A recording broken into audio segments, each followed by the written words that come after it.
Welcome to the Diary of Discovery, the podcast where we delve deep into the human experience of healing and transformation. I'm your host, Jacky Clark, and each week we will sit down with inspiring individuals who have embarked on their own personal journeys of healing and self-discovery. From overcoming trauma to navigating life's challenges, our guests share their raw and honest stories, offering insights, wisdom, and hope to all who tune in. So grab your favorite cup of tea, find a cozy spot, and join us as we uncover the power of resilience, courage, and the pursuit of authenticity. This is the Diary of Discovery. Welcome back to the podcast, everyone. I am super excited to welcome yet again another amazing guest. So I'll hand straight over. Do you want to tell everyone who you are and where you are in the world? Hello. I am Priscilla Quezada, and I am currently based in Tennessee, Middle Tennessee, Nashville, to be specific. But I am originally from New York. I love to say that because I am a proud New Yorker. So I'm originally from New York, Upper Manhattan, but I have moved around a lot. And I am currently, like I said, in Nashville, Tennessee. Amazing. Okay, I like this proud New Yorker. Very good and noted. I love it so much. So let's dive into your healing journey then. Let's dive in. I always like to take people back to the start. Like, what was the catalyst? What was the moment where you realized something was wrong, something had to change? Like, what was it for you that sent you on this path?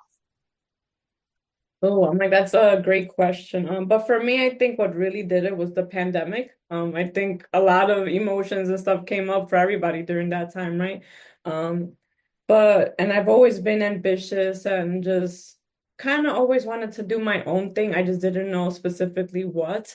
And then I took a business course, and in that business course, through brain dumping, I was like, this is what I can do, like moving forward, and I'm doing my own business.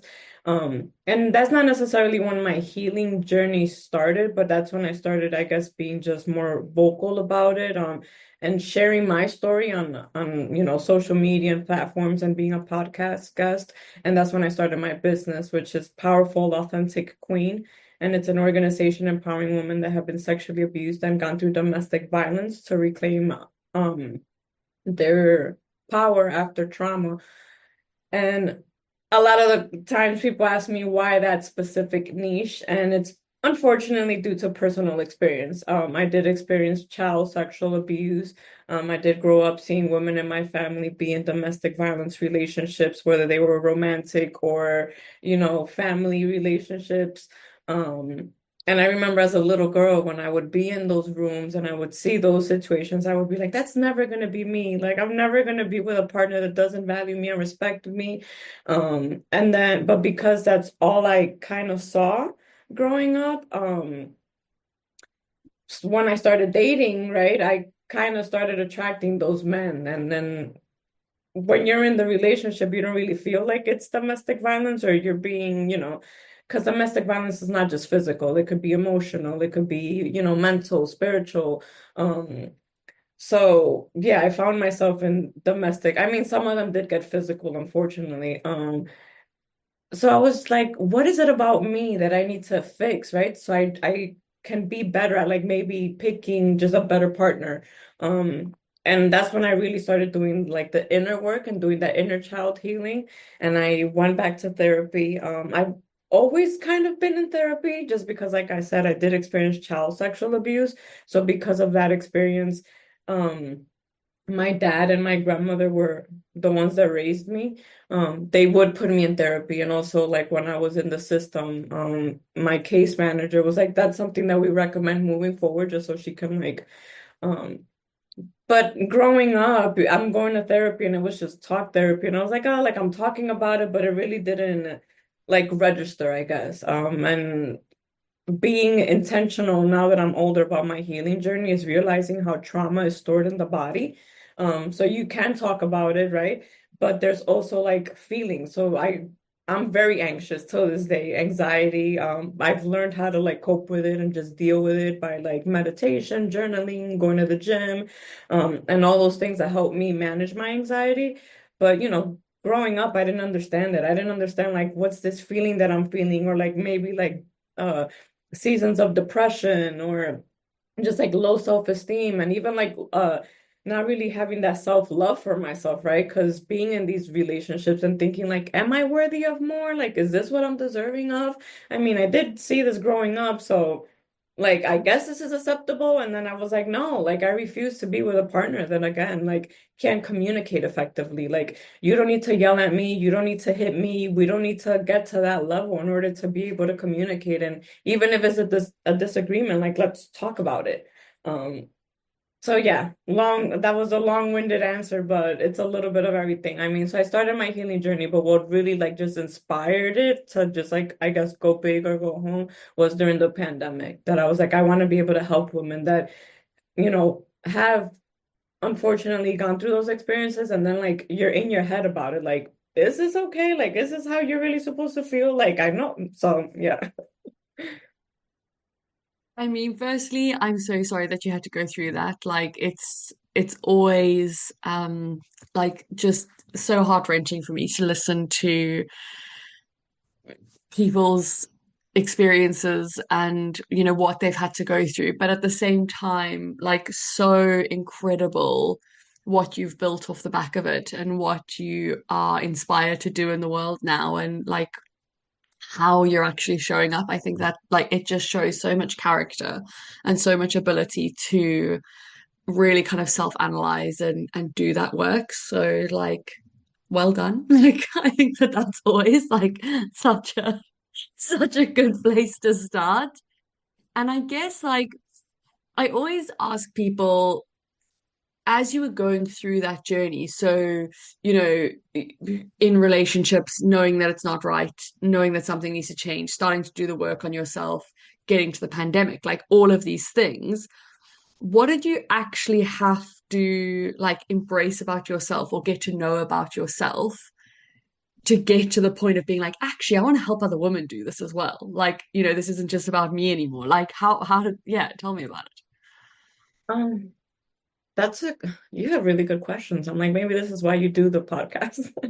Um, I think I just reached a point in my life again where it's just like I've always been like ambitious, I said, and like dreaming big and like wanting to create impact. And I've always been big on like social, like just justice as well. Um, so it was like, okay, what is it that I can do? How is it that I can help? I guess the world and others, but just be like authentic about it and be passionate, right? Because they say like if you work in something that you're passionate about, then it doesn't really feel like work and it's something that you can do even if you're not getting paid for. And I love helping, but I was like, in what capacity can I help, right?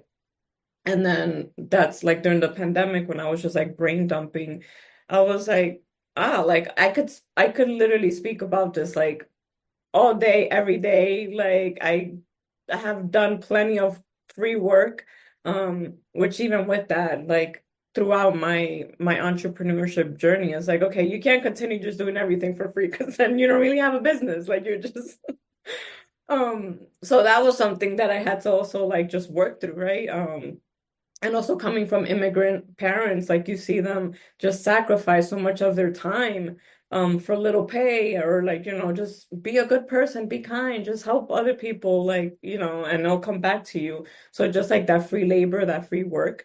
Um, but yeah, the pandemic was what really like inspired that. And then um I've always been big on women empowerment. So I was like, this is the perfect way to do it, to empower women, especially women that have gone through the experiences that I have. Cause I'm like, I can't be the only one that like feels like this. And honestly, the more work that I do is like I don't like we feel so alone in those moments when you're going through those experiences.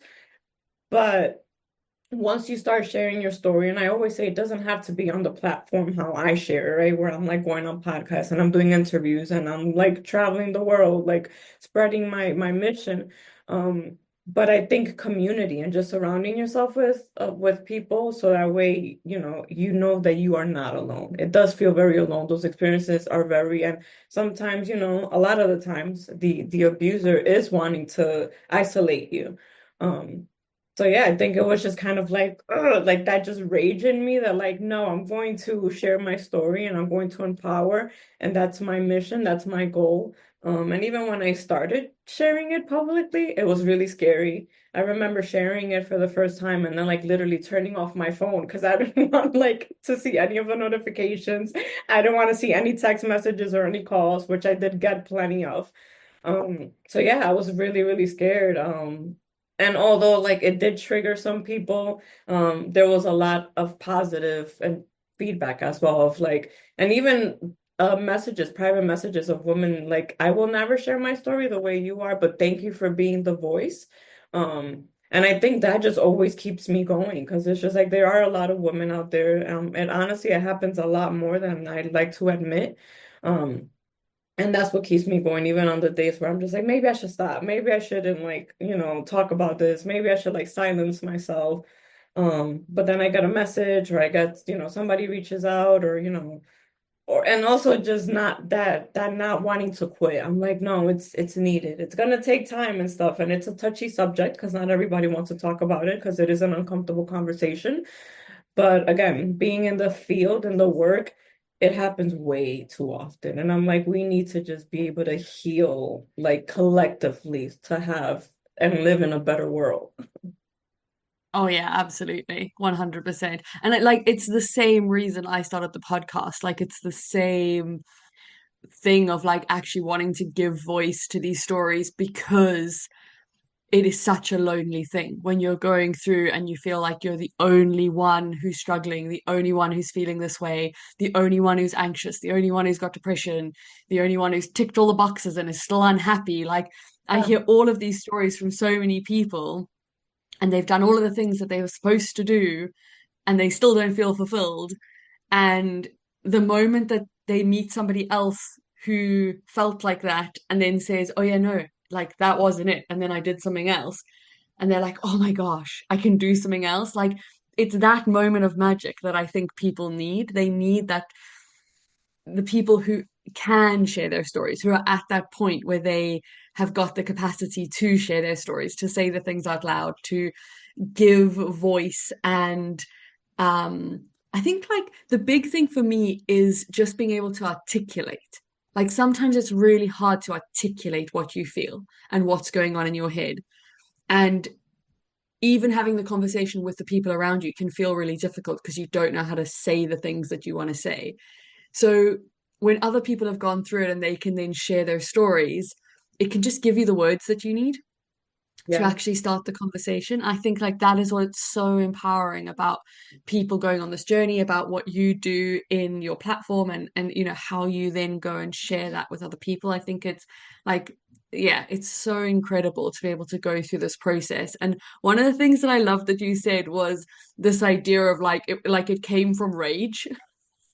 And I think like so many people think that these like massive movements are built from like this like great place of like, oh, I want to help people. And like it is, but at the same time, like I also had that same thought of like, I'm so angry with everybody for not telling me how hard healing was going to be. So I want to start the thing so that everybody knows how hard it actually is. And like, it came from such a place of like just wanting the truth in the world. Like, actually, people need to hear this, people need to know. Like, and the same as you, like, there are still days, even in my own business that I run where I'll question like, should I be doing this? Should I be, running the business, running the podcast? Like, we still question these things. It's not like you get to a certain level and then you're just like as exempt from all of the feelings. But I think like it's really amazing to still just be able to say that and just say like, actually, it's hard sometimes. Like, this is what it is. So I think there's real power in these conversations, which I think is really, really cool. And I want to kind of like tag on to that idea and get you to just speak a little bit more about it of like, can you remember moments where it was just really hard and you didn't think you were going to do it? Like heal, do the platform, do the work, like across that whole spectrum. Like, were there moments where you just thought, I'll just stay in this rubbish relationship, like this is just too hard? Like, Oh yeah, for sure. Um, I think what always helped me, I guess, get out of those relationship is I'm not married, we don't have any kids. So what's my excuse? You know what I mean? Like I think a lot of oftentimes, I don't want to say a lot of, but like oftentimes, especially again being in the work. I also work at a domestic violence shelter in the Middle Tennessee area. So, I have these conversations often, and I always like to ask them like, oh, well, what made you stay? Or like, what or sometimes they'll just share it on their own. It's that like, oh, we're married, we have kids. I was doing it for the kids. I was so for me, it was always like those aren't my reasonings. It's just me. Like, and what is it about me that's making me stay? Like, was it maybe because there were moments where I did feel safe, right? And they provided that sense of safety and that sense of like, oh, you see me, you love me.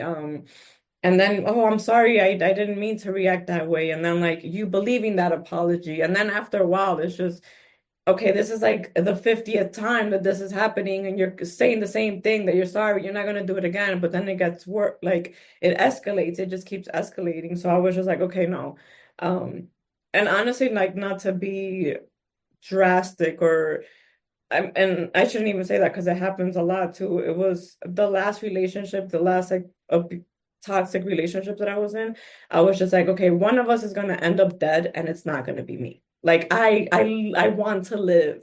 I want to be able to grow old. I want to be able to tell stories. I want to be able to go like travel the world. I want to be able to like meet people. Like I crave life. So I'm not gonna stay in this relationship because again, one of us is gonna end up dead and it's not gonna be me. I want to live my life and I want to, and I love love. I do. I love love. And I'm like, I, I think I get teased about it, from my family. But then again, my family also comes from a lot of trauma. So it's just like they're like, oh, you're a softie, you're such a like, and I'm like, that's who I am. Like I love love and I want to be able to spread that. And then it's like sometimes it's hard because of the experiences that, I've been through or like just in the world. So you kind of guard yourself. And even with that, I get angry. I'm like, "Ooh," like I shouldn't have to guard myself. Like I just want to be able to like love everybody and love love and it be okay.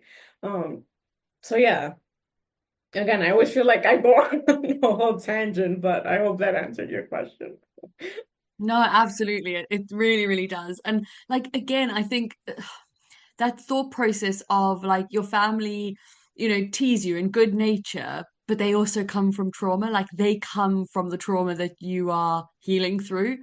And I think like it's such a powerful thing to understand and actually be like, you know, the people who caused the trauma or were in the trauma with you are not always going to be the people who can actually help you move through it unless they're on their own healing journey, unless they're actually doing the work themselves. Like They're actually that going to stay part. where they are. Can we take that clip that you just said and like, oh my God, that was, girl, yes, I'm like, that got snapped. Absolutely. But like it's so true. And I think so many people want that, like, oh, well, I'm going to go on a healing journey, but I want everyone to come with me. And I think like the yeah, but like the joy of healing is like to be like actually, I can love myself and I can love these people where they are and Mm, not expect them to have to come, not expect them to be different. Like I can accept that they are gonna stay where they are and our relationship is going to change and that's going to be okay. And like there's a lot of that acceptance I think that needs to happen in that process of healing where you have to be like, actually, if I want to go here, not everyone's going to come with me. And some of those relationship friendships, family, like it might not look the same as it always has, or it might need to look different, but that's okay. Like that's also not a bad thing. I think, yeah, I love, there's such a journey in that. yeah, sorry, didn't mean to cut you off. No, I love that you said that.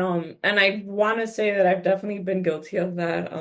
Especially again, not only sharing my story, but trying to build a business around it, like where I'm helping other women and where I'm collaborating with organizations, domestic violence shelters, sexual assault centers, foster care, because I was also in the New York City care foster system for a little bit. Um, when I initially went, because I was with my mom at that time. So then they sep they took my brothers and I, and we were in the New York City care foster system for a little bit until, some of our family members became our legal guardians. So yeah, but like going back to what you said, like when I started my healing journey and when I started my business and you start just building, I like to call them just like non-negotiables and boundaries. It's hard because also like people pleasing. I'm guilty of that too, right? Like just wanting to please everybody around me and not and that like I'm also close to my family and it's just like and I come from a Dominican background. So that gets like embedded in you. Like family is everything. Family, blood is thicker than water and all these things. And it's just like, yeah, great, but like what happens when like the root of the trauma is here in the family, in like and it's just like I want to live my life differently. And it's like non-negotiables and boundaries need to be set in place so I can live my life the way I want to, right? And be happy and not feel drained and like not worthy of. Um, and it's hard because as I was healing, I want to bring everybody with me, right? I want to bring like, let me show you how great it gets.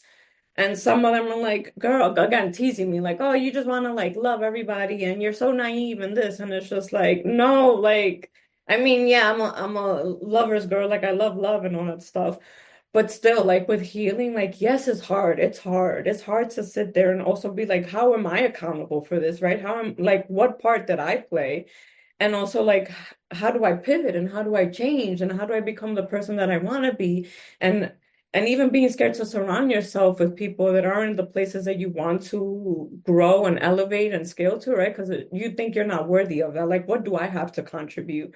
Um, so yeah, it's tough. Like I love that you brought that up because I've struggled with that so much and I always think like for a really long time when I started, I always felt bad and I would just cry. And I'd be like, I don't want them to think that I may be better than them or that I'm like leaving them behind. But it's part of the healing process. Like, it's just like if they don't want to heal and they want to stay where they are at, then you just have to leave them there, right? And it's just like hopefully my healing journey and what I'm doing inspires them. Um, and that was a hard realization because some of the people that I want to heal are close to me. And it's just like, I love you so much, but right now I have to love you from afar because it's just this relationship, right? And it goes back to just is the relationship is going to be different. So that was like beautifully said when you said it because it's hard. It's hard. Yeah, absolutely. Oh, yeah, no, 100%. And like I think like that's the thing, isn't it? Like the more that we have these conversations and the more that we talk about these things, the easier it becomes to actually see that other people go through the same things as us. Other people feel the same things. They have to go through the same challenges and it almost makes it feel a little bit easier because you're like, oh, actually, everyone that goes through their healing journey is actually also doing this of redefining relationships. It's not just me. I'm not just like being mean because I'm putting a bit of distance between myself and other people. Like it almost gives you like the permission that you don't need to go through that process and be like, actually, it's okay. We can do this. And I think like it's really interesting because you were saying that there's been some kind of like big shifts in like how you see the world versus how you were raised because obviously like you were raised in that sort of Dominican like very family orientated and now you're sort of like still family orientated, still love orientated, but just looking at it from a slightly different lens. Were there any other big kind of like outlook changes, like the way that you perceive the world and the things around you that kind of happened as you went on your healing journey? I mean, I think what's helped just surrounding because even growing up, I really didn't have examples of like healthy relationships. I always say the only like I guess vivid memory that I have of the only healthy couple is my aunt and uncle, and they're still together. I love their love. I love their marriage. They still date each other after being together for like 30 plus years. Um, and they are the only ones that I can kind of look up to and be like, oh, so it is possible, like for somebody to love each other and respect each other. Like I've never seen them argued.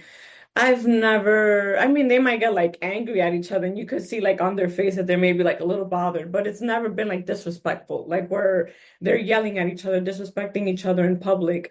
Um, So that's like the only example I have. So it was, it's tough because you're like, okay, it is possible, but like it's one out of like 50 or 100, right?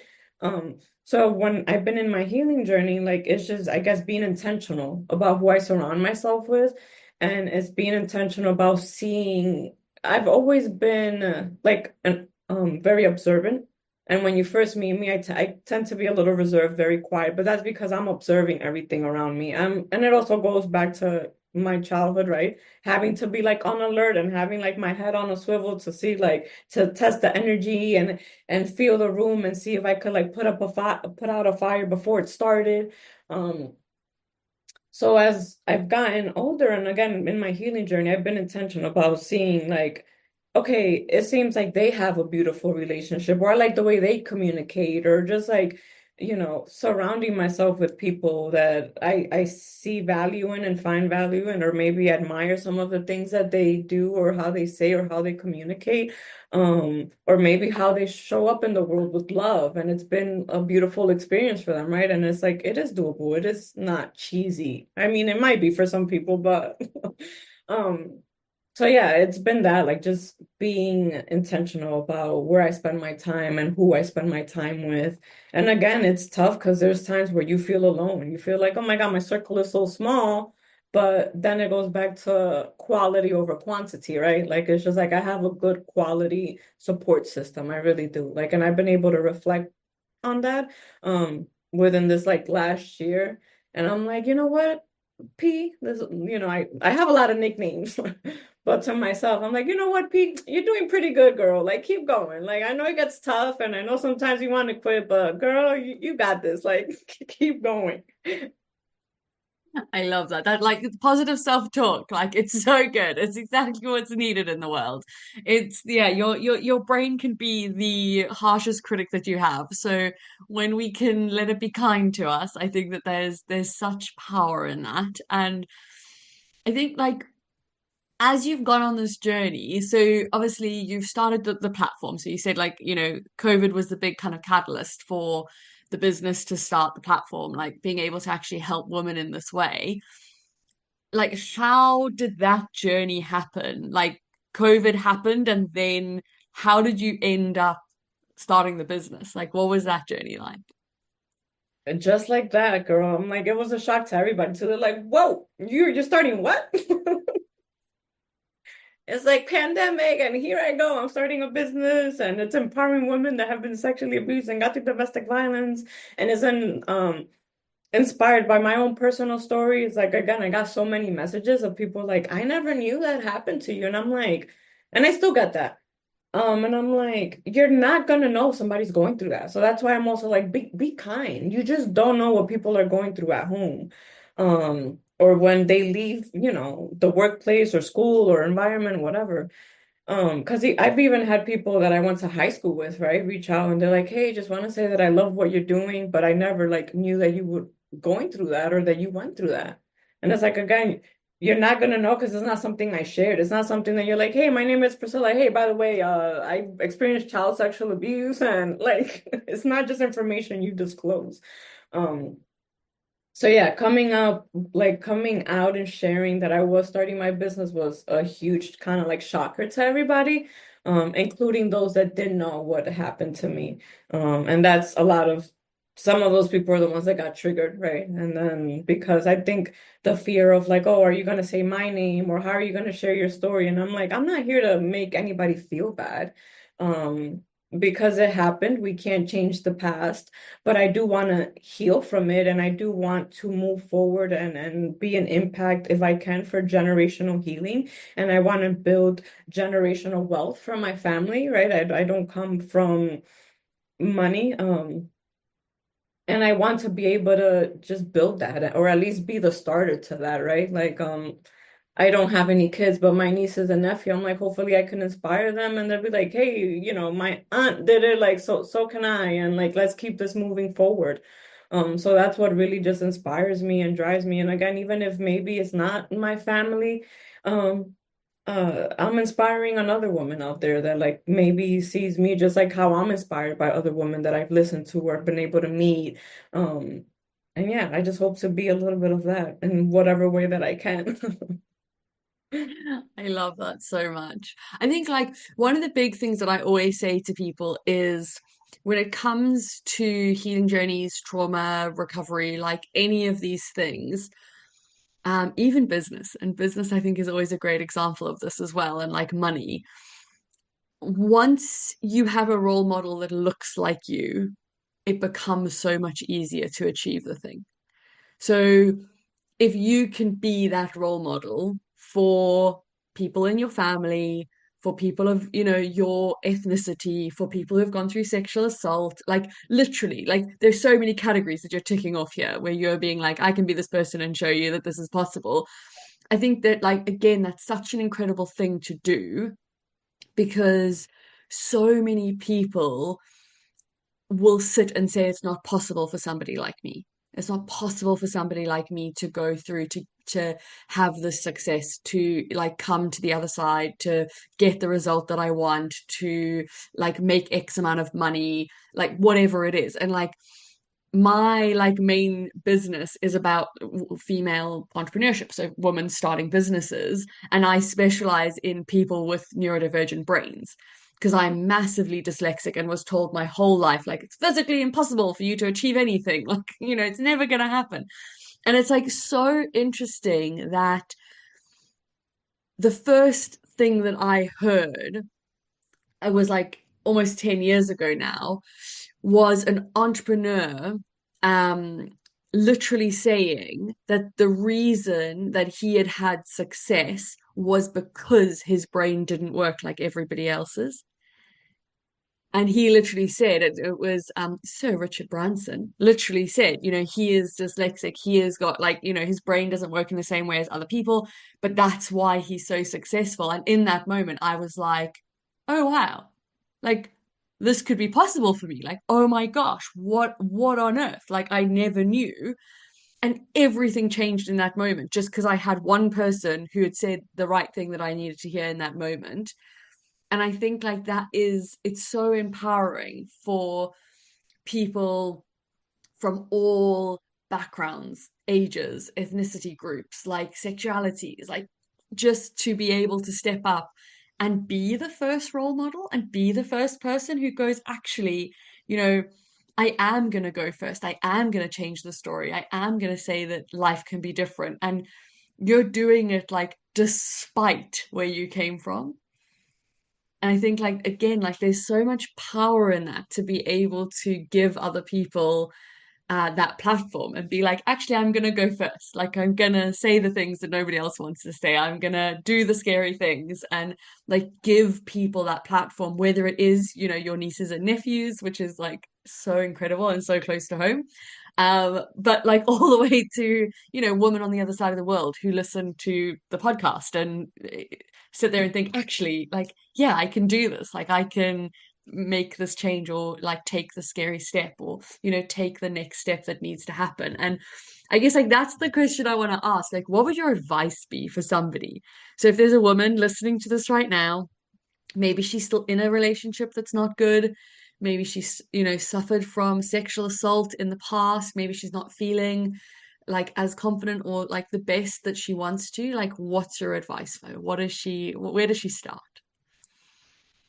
Well, I'm like, what do you, the first thing I would say is just try to reach out for help, for whether that's with a therapist or, just a mental health or medical professional, just so you can create a safety plan if your safety is at risk, right? Like if that's something that's keeping you there, you're like, well, I don't really have anywhere to go, like I don't know, because and even at the domestic violence shelter that I work, that's always our number one goal. Like, are you safe? Like, and is it safe to like, leave or get out?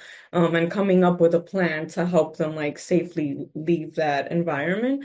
Um, so I would definitely suggest that and just seek out support and therapy. Like I come from a family where it's just like therapy, like we don't go to therapy. I'm fine. I don't need therapy. And it's just like so there's like a shame in that, right? Again, I'm a huge advocate for it because I've been going to therapy all my life. And even with moments in going to therapy, like finding a good therapist is also challenging because when you go through experiences like that, like I think the number one thing you want to feel is safe. Am I safe to share like what one of the most vulnerable parts of my life? And again, I always say it's like an onion. You have to like peel till you get to the core in order to be able to heal. And that's not easy. So you have to feel safe um talking with whoever you're talking to, and being able to build that relationship and then that connection, and be able to like just implement boundaries and non-negotiables to heal. But the number one thing is safety. Make sure that you're safe, make sure that you have somewhat of a plan. Sometimes I know it's just like, hey, I left in the middle of the night because he was sleeping or she was sleeping, my partner was sleeping, and I had to, that was the only chance I had to get out. But it's kind of having like just a safety plan and having a support system. I would definitely say maybe if you can't afford a therapist, there are free resources available. So please, please, please, like use the resources that are available to you. And if anything, that's something that I do, because a lot of people don't know the resources that are available to them, right? Maybe your partner's even like monitoring your Google searches or so it's make sure you're safe, like see what resources are available to you, and then like take it from there. And then once you're out of that environment, that's a whole nother like set of feelings, right? Because now you're like, I did it, I got out, but now what?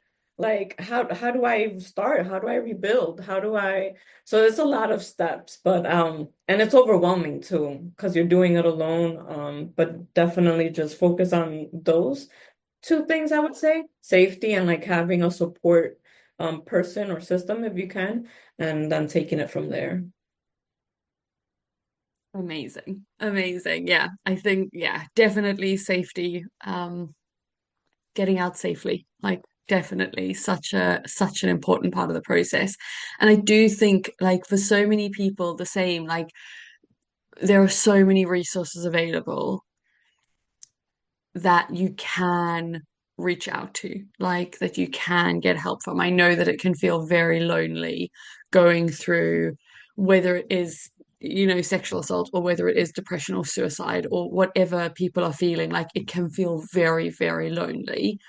But actually, that moment where you reach out and you say, I'm going to try find somebody to help me, like that is literally the first step of changing the dynamic that you're in. So I think yeah, that's really, really amazing. And like we always, for everyone listening, like we always put links to the speaker that we're speaking to, like to their Instagram, and obviously we'll put the website on as well. So, even if you just reach out in that way and like have a conversation, like there's so many places that you can reach out and just like speak to people, which I think is really important as well. Okay, final question. This is my favorite question. I always love asking it. It's like my final little wrap up. Um, and that is, what is your next level of healing? So, like, what are you working on yourself at the moment? And, like, what you're doing? That's a really good question. What is my next level of healing? Because before I answer that, I just want to say this so it's on record, and I feel like I have to constantly repeat it, and even for myself, there's no like end goal to healing.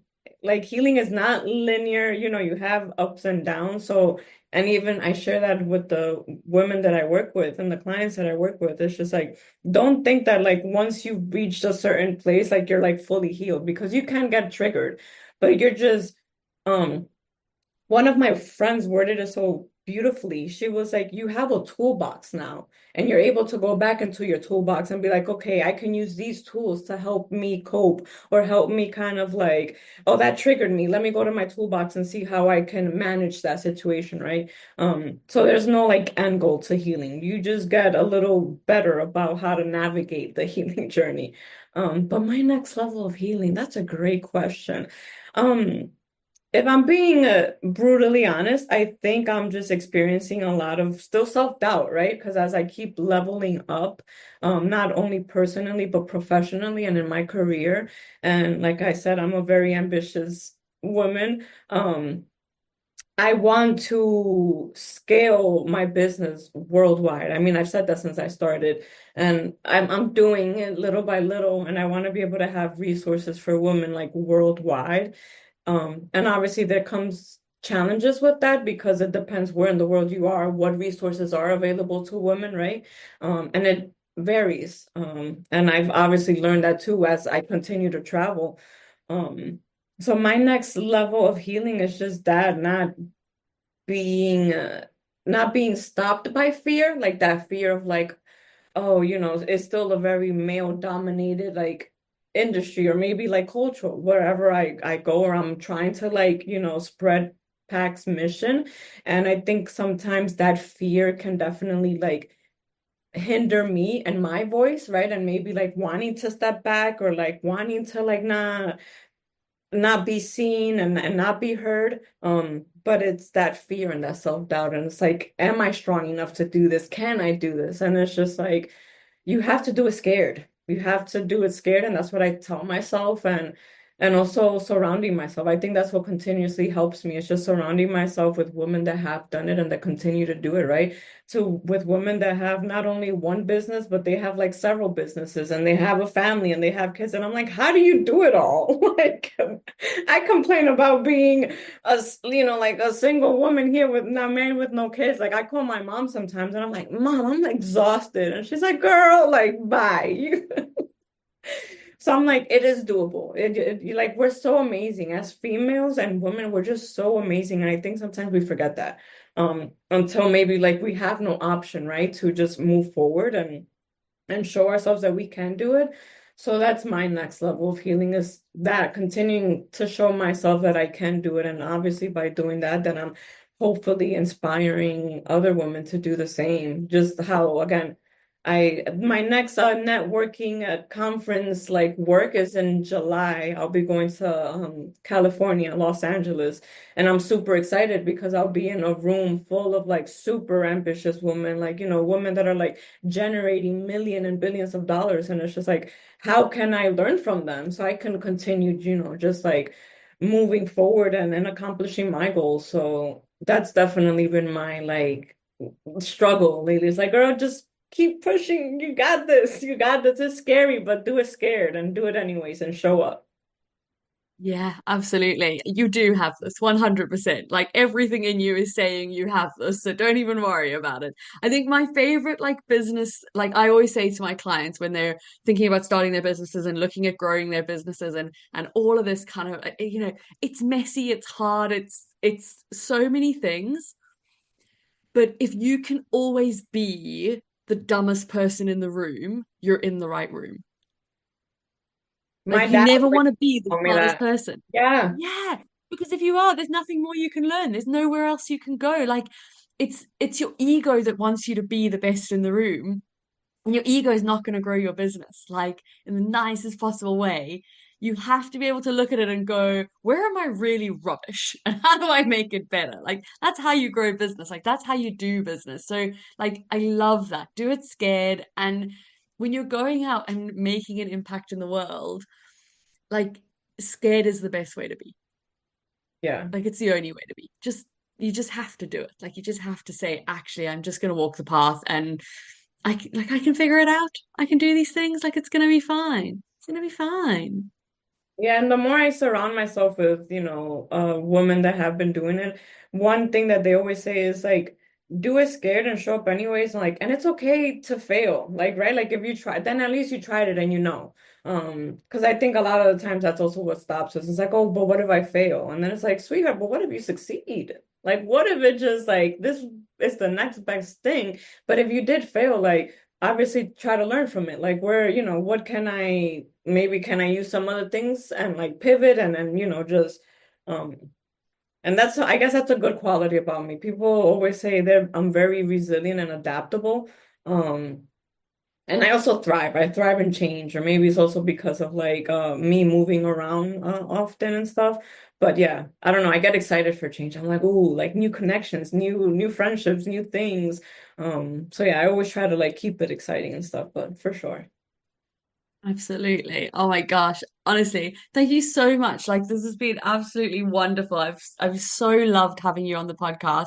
We'll obviously link to your website, we'll link to your Instagram so that people can come and engage with you and, you know, get involved in your movement. I think it's so, so incredible what you're doing. And I cannot wait to see you in every country across the world. It's gonna be it's gonna be magic. But Big thank you fan. so We much for are joining us. manifesting that. Absolutely. Thank you so much. Thank you, Jackie.